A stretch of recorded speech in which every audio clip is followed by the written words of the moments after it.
Good morning, Taiwan, and thank you for sharing your Friday with us as we bring you the last edition of the show. I am Louisa Lee. 欢迎收看 Louisa 报报，每天给你最新奇、最有趣的新闻。UN Special Envoy Kofi Annan's hope for peace in Syria is fading away, with the death toll rising at an alarming rate. With the Syrian government unlikely to immediately implement the six-point peace plan, UN Ambassador to the United Nations Susan Rice warns that the crisis may spread beyond Syria and to other countries in the region. Syria 战火仍然持续当中，美国驻联合国大使 Susan Rice 就呼吁 Syria 尽快结束动乱。Amateur video out of Syria, which could not be independently verified by Reuters, shows no let-up to the violence in Syria. Now the United States is warning that if the UN Security Council does not take swift action to pressure the Syrian government to end its 14-month assault, nations may have no choice but to consider acting outside the UN. U.S. Ambassador to the UN Susan Rice says there are three ways the Syrian conflict could end.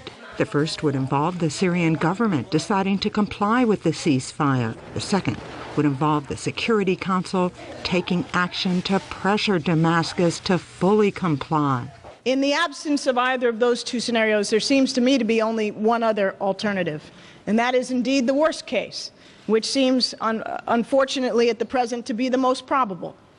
And that is that the violence escalates, the conflict spreads and intensifies, it reaches a higher degree of severity. It involves countries in the region. It takes on increasingly sectarian forms. And we have a major crisis not only in Syria, but in the region. So far, the United States and its Western allies have rejected military options and said they would not arm the rebels. And now to a personal story involving a young individual in Afghanistan.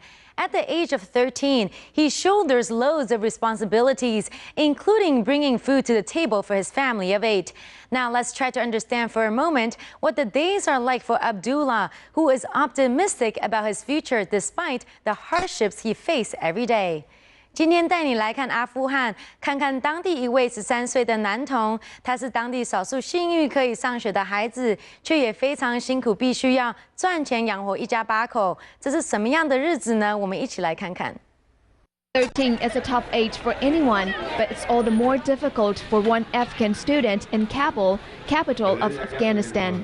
Abdullah, an ordinary student no different from his fellow classmates, is one of the rare lucky Afghan children who could go to school, while others have to postpone schooling because of poverty. But he's not only a student, but also the primary breadwinner of a family of 8. Abdullah's home is a low adobe house furnished with worn carpets and little else. His father, Mirwaz, was injured in the war with the Taliban and was left bedridden. گفتن که طالبا که آمده بودن در موجه مینای وروسا سابق مانده بود خوجا پاکسازی نشده بود باز ما وجه که طالبا در جنگ بودیم در مو منطقه ما را مین زد. Since his father is disabled and both of his parents cannot work, as Afghan women are not allowed to go out by themselves, let alone work. Abdullah, the eldest child of the 6 children in the family, has to be the income producer for the entire family. And during his weekday routine, he comes home after 4 hours of school to finish his homework and have lunch. Then he leaves for downtown Kabul to wash cars. For every car he washes, he makes 50 Afghanis, about $1 US. But that happens only if he's lucky enough to get a customer. Despite the hardship, Abdullah still has a sunny outlook on life. He says he wants to be a pilot in the future. And the world of Tintin doesn't come cheap. A collection of Tintin memorabilia is set to go under the hammer in the auction house in Paris on Saturday, and experts are confident that the 1932 cover will sell for a jaw-dropping price and may even become one of the highest ever sold comic books. 比利时童书《丁丁历险记》相关纪念品，包括作者手绘的封面手稿，这个周末将在巴黎拍卖，预计将拍出100万欧元，大约4000万台币。The finishing touches are being made to a collection of Tintin memorabilia ahead of a sale that is expected to set records. The auction, entitled The World of Tintin's Creator, will feature rare first editions of the Belgian comic book hero's adventures, as well as pictures, toys and postcards.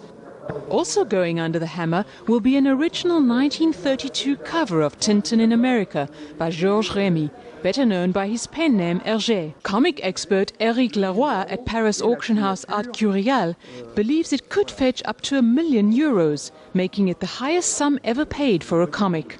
We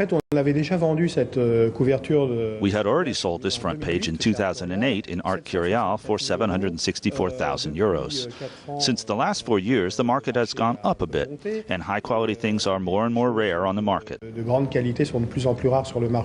Such a large sale of Tintin pieces is a rarity, partly because collectors are not typical art enthusiasts who sell the works, but fans who want to hold on to their purchases. Leroy explains why the sale is so special. It's part of our life, and that's where the importance of the work of Hergé lies. These are images that have been etched in our memories, and the collectors buy back at a golden price what they had previously thrown away, or the things that got worn away when they were children. This is the magic of the Tintin collection. The auction will take place in Paris on June 2nd. And turning to movie news, now that the second Snow White revamp this year is finally on the big screen, let's take a look at the action version of the classic fable, starring Charlize Theron as the evil queen who is threatened by Snow White's potential ability and her beauty in The Snow White and the Huntsman. 今天要上映的还有颠覆经典童话故事的《公主与狩猎者》，要用不一样的角度呈现白雪公主跟坏皇后的战争，特效场面非常精彩，千万不要错过。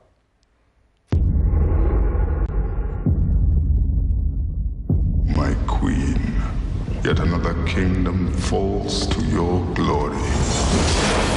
Snow White may soon be the fairest one of them all. Queen Ravina, played by Charlize Theron, can't bear to stand that thought for 1 second. And her evil plan comes back to haunt her when the huntsman she sends to take Snow White's heart turns around and becomes her protector, teaching Snow White the skills she needs to rebel against the queen. If I refuse? You have eyes, huntsman, but you do not see.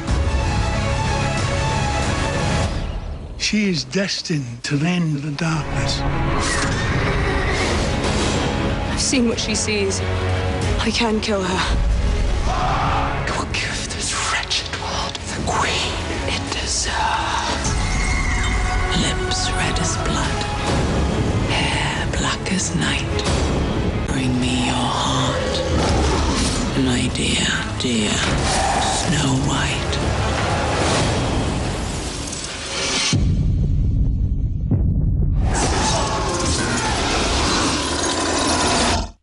Let them come.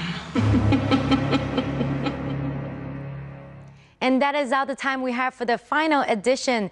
Thank you for your great company for the past year.